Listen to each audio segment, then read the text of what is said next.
Hi dear friends, welcome back to our channel. இன்றைக்கான recipe என்னென்னு பார்க்கலாம். இன்றைக்கி இட்லி தோசைக்கு நல்லா காரசாரமாக தொட்டு சாப்பிட்ற போல் ஒரு டிஃப்ரெண்ட்டான கார சட்னி தான் இன்றைக்கி நம்ம செய்ய போகிறோம். கார சட்னி தானே எல்லாருக்குமே செய்ய தெரியுமே அப்படின்னு நினைக்கிறீங்களா? இன்றைக்கி நான் காலிஃப்ளவரை வச்சு ஒரு டிஃப்ரெண்ட்டான கார சட்னி உங்க கூட ஷேர் பண்ணியிருக்கேன்.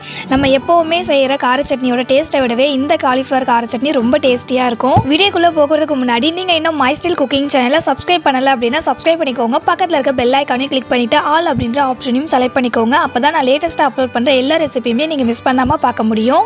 இப்போ வாங்க வீடியோக்குள்ளே போயிட்டு இந்த காலிஃப்ளவர் கார சட்னி எப்படி செய்யலாம் அப்படின்றத பார்க்கலாம். ஃபர்ஸ்ட்டு காலிஃப்ளவரை க்ளீன் பண்ணி எடுத்துக்கலாம். அதுக்காக ஒரு பாத்திரத்தில் தண்ணி எடுத்துக்கிட்டு அதில் 1/4 டேபிள் ஸ்பூனுக்கு மஞ்சத்தூள், 1/4 டேபிள் ஸ்பூனுக்கு உப்பு சேர்த்துட்டு இந்த தண்ணியை கொதிக்க விட்டுடுங்க.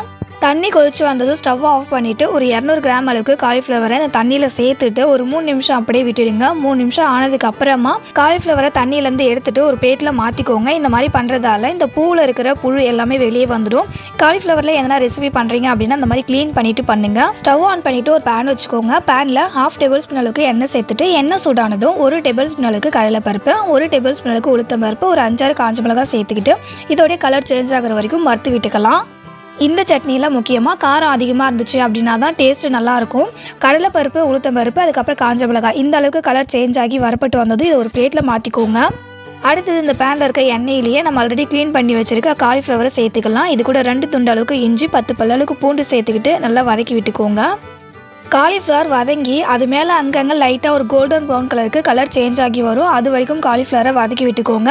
வதங்கி வந்ததுக்கு அப்புறமா இதை ஒரு பிளேட்டில் மாற்றிக்கிட்டு அடுத்தது இதே பேனில் 1 டேபிள் ஸ்பூன் அளவுக்கு எண்ணெய் சேர்த்துக்கோங்க. எண்ணெய் சூடானதுக்கு அப்புறமா இதில் ஒரு பெரிய சைஸ் தக்காளி கட் பண்ணி சேர்த்துக்கோங்க. கூடவே கொஞ்சமாக புளி சேர்த்துக்கிட்டு தக்காளி நல்லா மசிஞ்சு வர வரைக்கும் வதக்கி விட்டுக்கோங்க. இந்த அளவுக்கு தக்காளி வதங்கி வந்ததும் ஸ்டவ் ஆஃப் பண்ணிவிட்டு இது சூட ஆற விட்டுருங்க.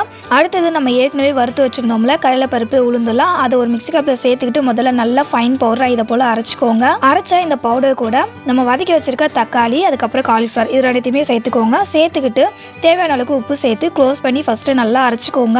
அரைச்சிட்டு அதுக்கப்புறமா கொஞ்சம் கொஞ்சமாக தண்ணி சேர்த்துக்கிட்டு சட்னி கன்சிஸ்டன்சிக்கு அரைச்சி எடுத்துக்கலாங்க. அவ்வளோதாங்க, டேஸ்டியான காலிஃப்ளவர் கார சட்னி ரெடி ஆகிடுச்சு. இப்போ இதை ஒரு பவுலில் மாற்றிக்கிட்டு சட்னியை தாளிச்சிக்கலாம்.